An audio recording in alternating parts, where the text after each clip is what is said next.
गट क्रमांक 4 आमच्याकडे कार्डशीट आणि स्केच पेन आणि गोटीव पेपर अशा प्रकारचं साहित्य आमच्याकडे दिलं होतं आणि त्या माध्यमातून आम्हाला एक वेगळी कलाकृती सादर करण्याचा अनुभव या प्रशिक्षणामध्ये मिळालेला आहे।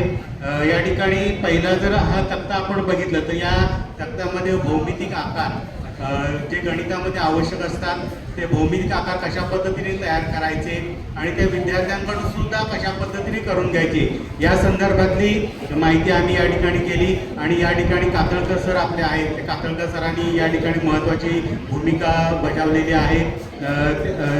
तर हे भौमितिक आकाराच्या संदर्भात आम्ही माहिती देण्याचा प्रयत्न या शैक्षणिक साहित्याच्या निर्मितीतून दिलेला आहे।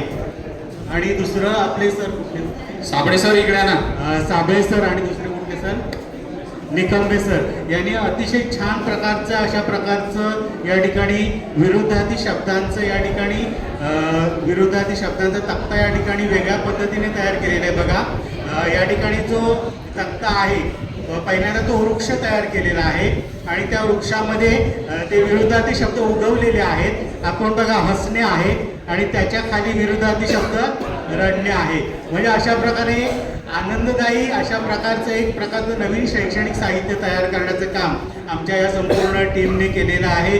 आणि आमचे खरोखरच साबळे सर हे कलाकार आहेत, त्यांनी अतिशय छान प्रकारचं हे केलं आणि त्याला शिंदे सरांनी आम्हाला चेअरअप केलं, सगळ्या गोष्टीसाठी त्यांनी सहकार्य केलं आणि संपूर्ण टीम यांनी सुद्धा आम्हाला हे सहकार्य केलं आणि अशा प्रकारचं एक चांगली कलाकृती चांगलं शैक्षणिक साहित्य आम्हाला या ठिकाणी तयार करता आलं। आणि सर्व टीमचं ज्यांनी या छोटे छोटे खारीचा वाटासुद्धा ज्यांचा लाभला त्यांचं आम्हाला शाबासकीसुद्धा लाभली, त्या सर्वांना आम्ही धन्यवाद देतो। आणि या प्रशिक्षणाच्या निमित्ताने अशा प्रकारचा एक कार्यक्रम उपक्रम घेतला गेला त्याबद्दल ज्यांनी आयोजन केलं त्या सर्व रिसोर्स पर्सनना खूप खूप धन्यवाद।